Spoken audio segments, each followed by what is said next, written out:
So Hacksaw Ridge tells the true story of Andrew Garfield after he enlists in the military as a ways to cope with not being able to play Spider-Man anymore. Hey everyone.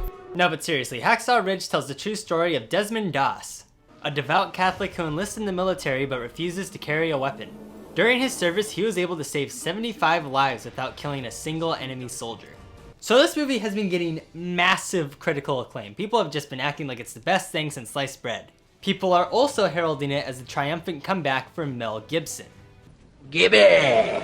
He's most well known as an actor, but he's actually also an incredibly talented director. He directed The Passion of the Christ, and he also directed and starred in Braveheart, which has won multiple Academy Awards, including Best Picture.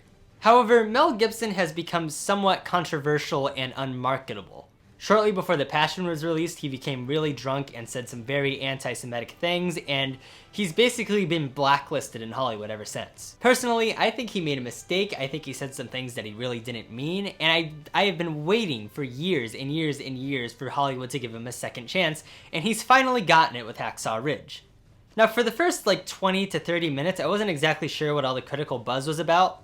Everything's just all happy-go-lucky and the sun is shining and everyone's happy and you're just thinking, what could possibly go wrong?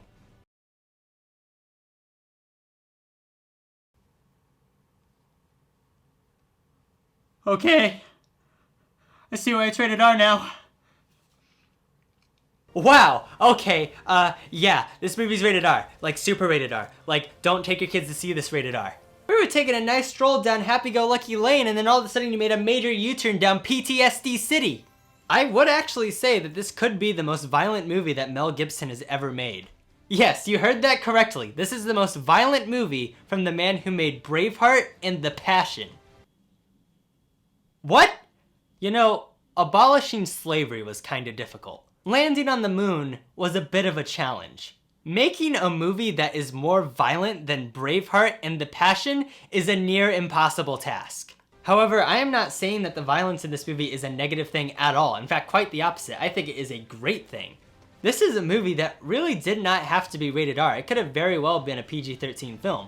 If the movie was PG-13, then we wouldn't get that violence and you wouldn't feel the full weight and impact of this event where a lot of people died.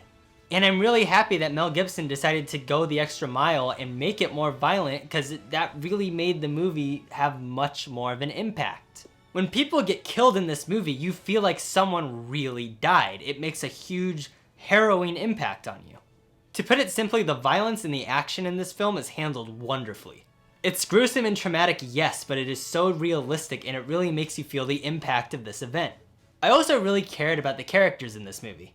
Andrew Garfield was overall fantastic in this movie, and while his southern accent takes a little getting used to, the acting is overall great.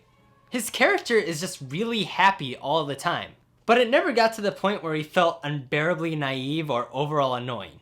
To sum it up, Private Doss is basically this guy. Hey, Scotty. Jesus, man.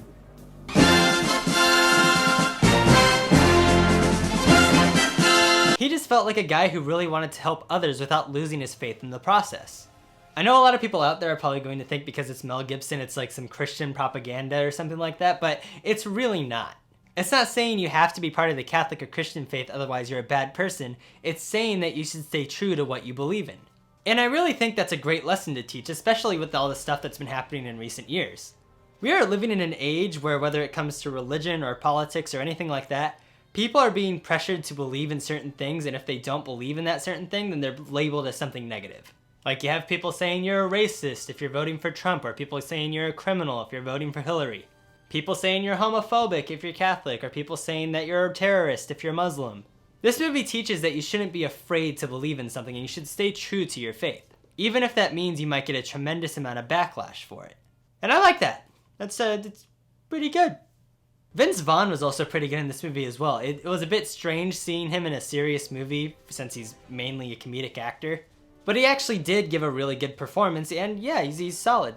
Mike, I'm telling you, your money. I think the actor who was the biggest surprise in this movie, however, was Hugo Weaving as Private Doss's dad. When he first showed up, I just assumed he was going to be the cliched drunk parent character, but there is so much more to him than that, and he's actually a very intriguing and complex character. And Hugo Weaving plays him to perfection. He did a fantastic job. I'd be really shocked if Hugo Weaving didn't get a Best Supporting Actor nomination for this movie. I did feel like there are some characters who are soldiers in Private Doss's division that could have been a lot more developed since they were kind of interesting, but that's not a huge problem. I thought this was a great movie, but it's definitely not perfect. The musical score wasn't very memorable, the special effects looked really bad in a lot of areas. Like, there were some fire and smoke special effects that looked legitimately fake, and I could just it really took me out of the immersion. Like, the actual special effects during the battles were great, but when it came to the actual, like, fire and, like, smoke special effects that are almost everywhere throughout the movie, they didn't look as good. In the movie's defense, though, this movie did have a significantly lower budget compared to most Hollywood productions. In fact, this movie had half of the budget of Braveheart. So I can understand why some elements like that wouldn't look as good. And lastly, there were some parts of this movie, mainly in the first and third acts, where it felt like a lot of stuff was taken out. There's not so much stuff taken out to the point where the movie doesn't make any sense, but it did seem somewhat noticeable that some things were montaged or just taken out entirely. It was strange though, since the movie only is a little over 2 hours long. I don't see why they couldn't have added a little bit more. Hopefully they'll release an extended edition on Blu-ray, but it's not a huge issue. So in the end, I think Hacksaw Ridge is going to go down in history alongside Saving Private Ryan and Black Hawk Down as one of the best war films ever made. It's the first movie to come out this year that I could really see winning the Best Picture Oscar because, let's be honest here, 2016 has not been the best year for movies. It hasn't been the best year in general, to be totally honest. China, China, China. I have to have my China. Trumped up, trickle down. And yeah, that's all I got. I made it and I like movies. See you guys later.